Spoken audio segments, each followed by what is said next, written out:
Hello అండి. Welcome back to my channel. అందరూ ఎలా ఉన్నారు? బాగున్నారా? మరొక వీడియోతో మీ ముందుకొచ్చేసాను.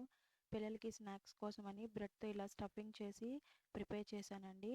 చాలా టేస్టీగా, యమ్మీగా వచ్చింది. దీన్ని ఎలా తయారు చేసుకోవాలో ఇప్పుడు చూద్దాము. దానికి కావాల్సిన పదార్థాలు చిన్న చిన్నగా కట్ చేసి పెట్టుకున్న ఉల్లిపాయ, పచ్చిమిర్చి, చిన్నగా తరుక్కున్న క్యారెట్, టమాటా, కొత్తిమీర, పుదీనా, ముందుగా బాయిల్ చేసి ముక్కలుగా కట్ చేసి పెట్టుకున్న బంగాళాదుంపలు. ముందుగా మనము స్టవ్ వెలిగించుకుని పాన్ పెట్టుకుని పాన్ హీట్ అయిన తర్వాత అందులో మనకి కొంచెం అంత ఆయిల్ యాడ్ చేసుకోండి. ఈ ఆయిల్ కొంచెం హీట్ అయిన తర్వాత ముందుగా కట్ చేసి పెట్టుకున్న ఉల్లిపాయ, పచ్చిమిర్చి యాడ్ చేసుకుని ఇవి మంచిగా ఫ్రై అయ్యేట వరకు మనము ఫ్రై చేసుకోవాలండి. ఇవి కొంచెం ఫ్రై అయిన తర్వాత ముందుగా కట్ చేసి పెట్టుకున్న టమాటా ముక్కలను వేసుకుని ఇవి కొంచెం మగ్గిన తర్వాత క్యారెట్ ముక్కలను కూడా యాడ్ చేసుకోవాలి. యాడ్ చేసుకుని ఇవి కొంచెం సాఫ్ట్గా కుక్ అయ్యేంత వరకు వీటిని కుక్ చేసుకోండి. ఈ విధంగా కుక్ అయిన తర్వాత ముందుగా బాయిల్ చేసి ముక్కలు చేసి పెట్టుకున్న బంగాళదుంప ముక్కలను ఇందులో యాడ్ చేసుకోవాలి. ఇవి మనం ఒకసారి మంచిగా మిక్స్ చేసేసుకుని ఇందులో కొంచెం ఉప్పు, పసుపు, కారం, ధనియాల పొడి ఒకదానైన తర్వాత ఒకటి యాడ్ చేసుకుని వీటిని మంచిగా మనము ఒకసారి కలిసిపోయేటట్టు మిక్స్ చేసుకోవాలి. ఇలా మిక్స్ చేసుకున్న తర్వాత మనం ఆల్రెడీ బంగాళదుంప ముక్కలు అనేది బాయిల్ చేసాం కాబట్టి వాటర్ ఎక్కువ పట్టదండి. Half glass of water add చేసుకుని ఒకసారి మిక్స్ చేసేసుకోవాలి. మిక్స్ చేసుకుని మూత పెట్టేసుకోవాలండి.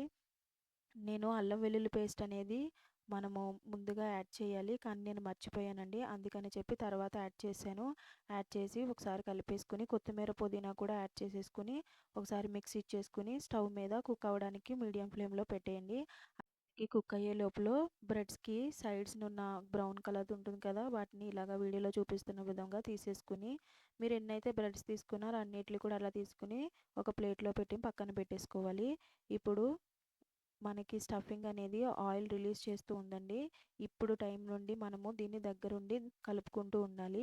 ఇలా స్మాష్ చేసుకుంటూ కలుపుకుంటూ ఉండాలి. ఫైనల్గా కొంచెం మనము గరం మసాలా అనేది లైట్గా యాడ్ చేసుకుని మనం మంచిగా దగ్గర పడేంత వరకు కలిపేసుకోవాలండి. చూసారా వీడియోలో చూపిస్తున్న విధంగా ఈ విధంగా దగ్గర పడిన తర్వాత ఫైనల్గా కొత్తిమీర, పుదీనా యాడ్ చేసేసుకుని మనము దీన్ని చల్లారబెట్టేసుకోవాలండి.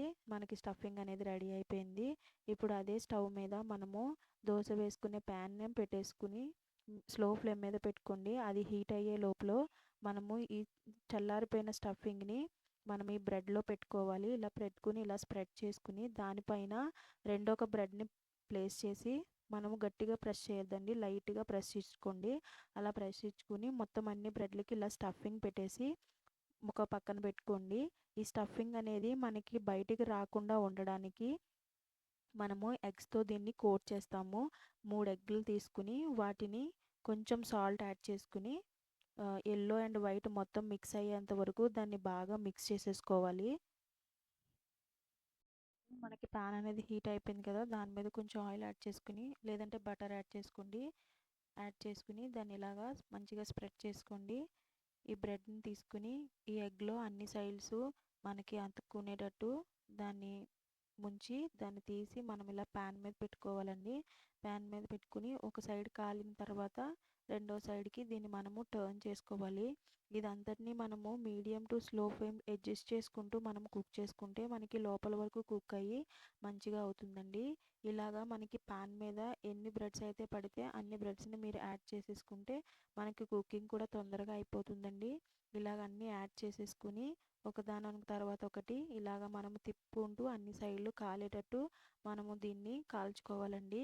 మనము సైడ్స్ని మనకి కాలవు కాబట్టి ఇలాగా పట్టుకుని పట్టకర్ర లాంటిది ఉంటుంది కదా, దాన్ని పట్టుకుని ఇలాగ మనము అన్ని సైడ్స్ని తిప్పుకుంటూ దీన్ని కాల్చుకోవాలండి. కాల్చుకుని మనము మంచిగా బ్రౌన్ కలర్ వచ్చేంత వరకు దీన్ని కాల్చుకోవాలి. మీకు వీడియోలో చూపిస్తున్నాను కదా, ఈ విధంగానే మనకి స్టఫింగ్ అనేది ఏది బయటికి రాదండి, లోపలే ఉంటుంది. చాలా టేస్టీగా ఉంటుందండి. చూసారు కదా అన్ని సైడ్లు కాలిపోయింది. ఇప్పుడు దీన్ని మనము ప్లేట్లోకి తీసుకోవడమేనండి. అన్నీ మొత్తం బ్రెడ్స్ మీరు ఎన్నైతే తీసుకున్నారో అన్నీ కూడా ఇలాగే కాల్చుకోవాలి. దీన్ని మనము టమాటా కెచప్తో తింటే చాలా టేస్టీగా యమ్మీగా ఉంటుందండి. ఒకసారి ట్రై చేసి మీ పిల్లలకు కూడా పెట్టండి. మీకు కనుక ఈ వీడియో నచ్చినట్టయితే లైక్ చేసి షేర్ చేసి సబ్స్క్రైబ్ చేసుకోండి. ఇంట్రెస్టింగ్ వీడియోస్తో మళ్ళీ కలుసుకుందాం. అంతవరకు బాయ్ బాయ్.